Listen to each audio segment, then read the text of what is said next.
Hello everyone, welcome in my channel. हम आज उर्दू मुतरज्जिम और माउन उर्दू मुतरज्जिम के लिए उर्दू इस्तिलाहात से हिंदी इस्तिलाहात लेकर हाजिर खिदमत हुए हैं। तो अगर आप हमारे चैनल पर नए हैं तो सब्सक्राइब करें एंड लाइक करें और बेल आइकन को प्रेस कर लें। बहुत ही कारआमद वीडियो है ये उर्दू मुतरज्जिम और माउन उर्दू मुतरज्जिम के लिए। तो आइए हम सवाल की तरफ आगे बढ़ते हैं। सवाल नंबर 1, जंग इंसानी अलमिया को जन्म देती है। जंग इंसानी अलमिया को जन्म देती है। ऑप्शन नंबर 1, युद्ध मानव राजदी को जन्म देता है। रण मानव संकट को जन्म देता है। ऑप्शन नंबर सी, लड़ाई मानव राजदी को जन्म देता है।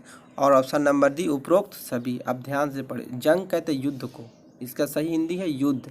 इंसानी अलमिया, इसका मतलब मानव राजदी को जन्म देता है। तो ऑप्शन नंबर ये बिल्कुल सही है। ऑप्शन नंबर ए बिल्कुल सही है। रण मानव संकट को जन्म देता है, ये गलत है। लड़ाई भी गलत है। जंग का युद्ध होता है।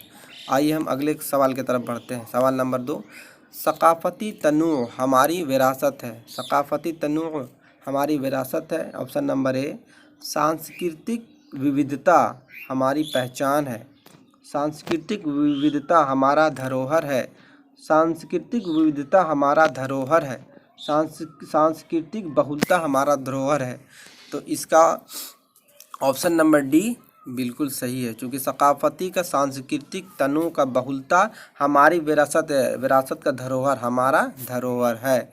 ऑप्शन नंबर डी बिल्कुल सही। आइए अगले क्वेश्चन की तरफ। सवाल नंबर 3, रवां सेशन में इस बिल को पास किया गया है। रवां सेशन में इस बिल को पास किया गया है। ऑप्शन नंबर ए, मौजूदा सत्र में इस अधिनियम को पारित किया गया है। हालिया सत्र में इस अधिनियम को पारित किया गया है। वर्तमान सत्र में इस अधिनियम को पारित किया गया है। ऑप्शन नंबर डी, वर्तमान सत्र में इस विधेयक को पारित किया गया है। रवां सेशन होता है वर्तमान सत्र, इसमें इस बिल का होता है विधेयक। तो इसका जो है ऑप्शन नंबर डी, इसका भी ऑप्शन नंबर डी बिल्कुल सही है कि वर्तमान सत्र में इस विधेयक को पारित किया गया। पास करना का मतलब पारित करना होता है। आइए अगले क्वेश्चन की तरफ। सवाल नंबर 4, यौमिया शरह 25% बढ़ाई गई है। यौमिया शरह 25% बढ़ाई गई है।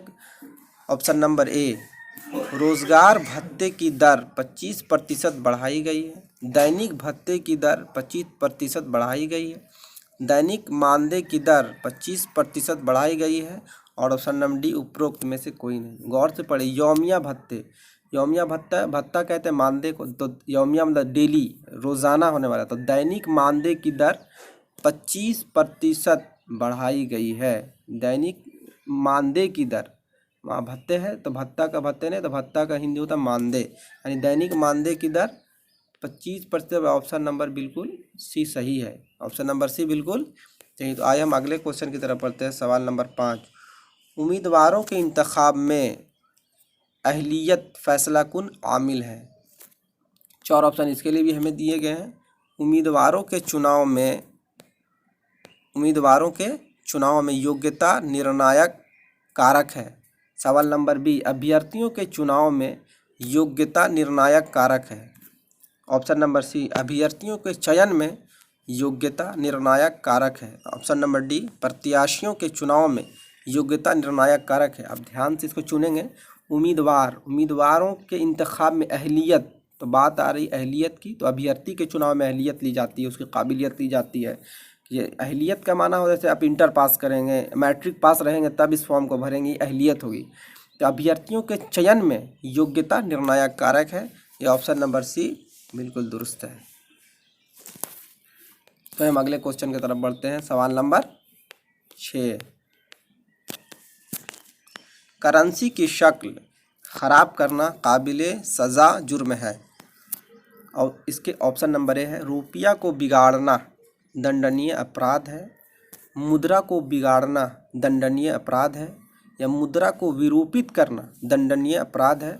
या मुद्रा को कुरूपित करना दंडनीय अपराध है। देखिए, करेंसी की मुद्रा हुआ, शक्ल को ख़राब करना होता है विरूपित, बदल देना, उसकी शक्ल को ख़राब करना। काबिले सज़ा जुर्म है, काबिले सज़ा जुर्म को होता है दंडनीय अपराध है। तो गौर से देखिए, मुद्रा को विरूपित करना दंडनीय अपराध है, उन्हें उसकी शक्ल को बदलना। तो ऑप्शन नंबर इसका बिल्कुल सही है। काबिल सजा जुर्म, तो ध्यान रखिएगा इसका होता है दंडनीय अपराध। करेंसी, शक्ल को ख़राब करना मतलब विरूपित करना होता है, करेंसी का मुद्रा। तो ऑप्शन नंबर सी बिल्कुल दुरुस्त है। आइए हम अगले क्वेश्चन की तरफ बढ़ते हैं। कंपनी ने इज़ाल हैसियत अर्जी का मुकदमा दायर कर दिया। गौर से सवाल पढ़िए। कंपनी ने इज़ाल हैसियत अर्जी का मुकदमा दायर कर दिया। ऑप्शन नंबर ए, कंपनी ने मानहानि का वाद दायर कर दिया। कंपनी ने अपमान का वाद दायर कर दिया। सी, कंपनी ने अपमानित होने का वाद दायर कर दिया। और डी, उपरोक्त सभी है।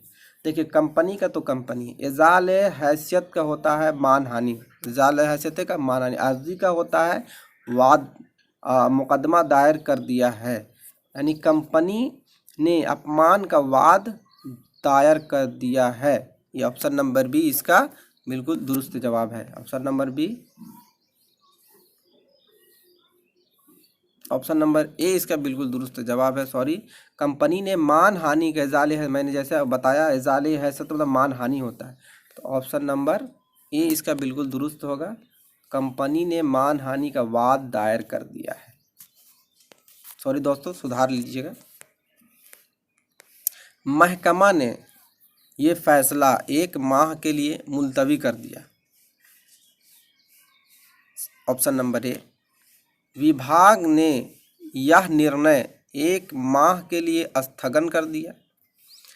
विभाग ने यह निर्णय 1 माह के लिए रोक दिया। विभाग ने यह निर्णय 1 माह के लिए स्थगित कर दिया। महकमा का विभाग होता है। ये फैसला, फैसला मतलब निर्णय, माह का मतलब महीना, मुलतवी मतलब होता है स्थगित करना। तो विभाग ने यह निर्णय 1 माह के लिए स्थगित कर दिया। इसका ऑप्शन नंबर सी बिल्कुल दुरुस्त होगा जवाब। आइए आगे आखिरी क्वेश्चन की तरफ बढ़ते हैं। ये हुक्म गैर फ़ाल है। ये हुक्म गैर फ़ाल है। ऑप्शन नंबर ए, यह आदेश अप्रभावी है। यह आदेश लागू नहीं है। ऑप्शन नंबर सी, यह आदेश निष्क्रिय है। ऑप्शन नंबर डी, उपरोक्त सभी। गैर फ़ाल का होता है निष्क्रिय। क्या होता है? तो हुक्म आदेश आप लोग जानते हैं। तो यह आदेश निष्क्रिय है। ऑप्शन नंबर सी इसका बिल्कुल दुरुस्त जवाब है। आगे क्वेश्चन की तरफ बढ़ते हैं कि असातिज़ा का एक नुमाइंदा वफ़द वज़ीर तालीम से मिला। क्वेश्चन, असातिज़ा का एक नुमाइंदा वफ़द वज़ीर तालीम से मिला। ऑप्शन नंबर 1, शिक्षकों का एक शिष्टमंडल शिक्षा मंत्री से मिला। शिक्षकों का एक प्रतिनिधि शिक्षा मंत्री से मिला। ऑप्शन नंबर सी, शिक्षक का एक प्रतिनिधित्व शिक्षा मंत्री से मिला। ऑप्शन नंबर डी, शिक्षक का एक दल शिक्षा मंत्री से मिला। असातिज़ा जमा है उस्ताद का, तो शिक्षकों यानी कई शिक्षकों का एक नुमाइंदा वफ़द कहते हैं शिष्टमंडल को, वफ़द के शिष्टमंडल को, तो होगा नुमाइंदा कहते हैं प्रतिनिधि को।